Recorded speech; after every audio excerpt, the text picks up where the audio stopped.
and we're going to get one more exciting opportunity to talk to one of our superstars of the sport. She's an Olympian. She's an Ironman 70.3 winner, and she's based in Boulder sometimes, but right now she's down in South Africa. I've teased it up. We've got Flora Duffy on the line. Flora, so good to have you here. So good to see you.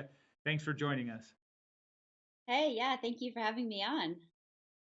I'll just ask this real quick. You're in South Africa, unless I'm mistaken.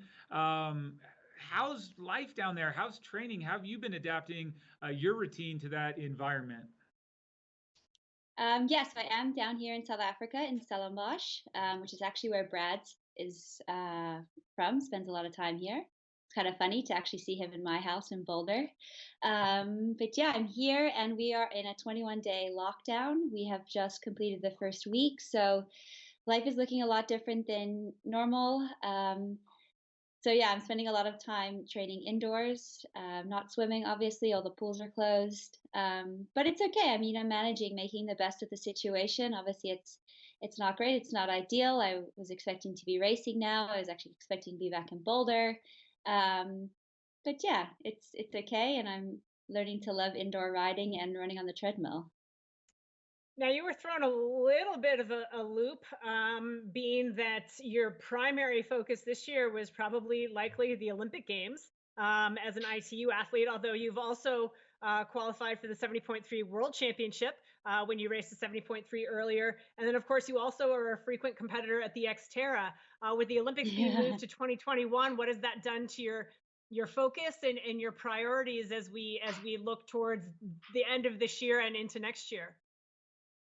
Yeah, the whole year is just flipped upside down and really just have no idea when racing is actually going to start in 2020. Obviously, the Olympics being postponed, it was kind of expected given how things were turning out. But yeah, that was a tough blow for me. I mean, that's my big focus. So it's just I got one more year, I guess, to keep focusing on that and keep building up towards 2021. The year was actually going to work out quite well, given that there's a nice big gap between the Olympics and 70.3 World. So I could have sort of have two focuses. But now, I mean, who knows? We'll see. I just hope we get to race. And I'm grateful that 70.3 World is so late in November. And hopefully that's on because I'm really looking forward to racing. I really enjoyed doing the distance for the first time in January at the East London, South Africa 70.3. Yeah, so we'll have to see what happens in the next few months. Oh, it's so good. And yeah, by the way, dabbling in Xterra, I believe you're a five-time world champion now. So that's the most anyone's won. Is that right? Yes, that is true. Yeah. Okay. I just like to sing the praises. I'm a big fan, and it's always been fun to watch. So just to that point, and this is a reason why I'm a fan, is you're very open. You're a great person that comes across on the social feed, and fans love seeing your strength training and all of this stuff that you share. You've been awesome in that regard. So how can triathletes that are building their strength in the downtime, where can they start? What should they do? What would be a little advice in that area, in that arena? Yeah, I mean, this is a great time to focus on the details. I guess someone like me coming back from a pretty serious injury, I would just start from the ground up, really start focus on your feet. They are like the key. So I would do lots of feet strengthening exercises, get yourself some bands, do a lot of glute and hip strengthening exercises. And it can just be basic exercises, but just trying to do little bits every single day, and just focus on that. That makes a really big difference. So that's definitely what I do. Spend a lot of time doing those.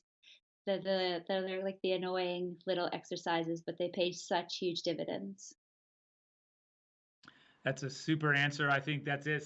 Literally starting from the ground up is a good way to look at it, Flora. So thanks for that. And one other question we'll just hit you with. What do you think of this VR format of racing that Ironman is providing, and what's the interest level there? Yeah, it's pretty interesting. I'm actually laughing at Joe Gamble's now. Hi, That's Joe. what I he's don't know if famous you can for. see me. I spent a lot of time training with him in Boulder, so it's actually nice to see him. I haven't seen him in months.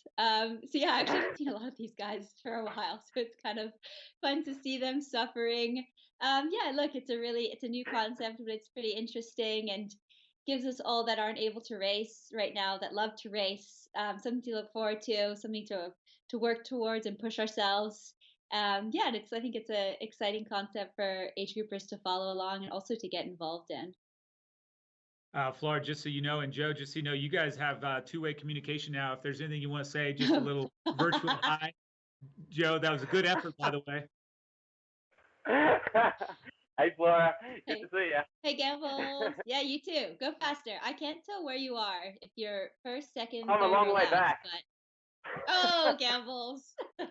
I'm playing the long game. Okay. I thought it was Okay. Ironman distance. Two loops. 2 loops. Yeah, you can go around for a second. So Yeah, I'll go good. for 112 miles. Well, I tell you what, it's been fantastic. One of my favorite things is seeing all of your faces on camera together. And Flora, thank you so much for your commentary, sharing with us here and being on the call. We look forward to having you again soon and sharing some of your content. And thanks for sharing your home with Brad Weiss, letting him stay around and be a part of our show. That's awesome as well. So good, very giving. Yes, well, thank you. Yeah, thanks. Nice to chat to you both, Michael and Dee Dee.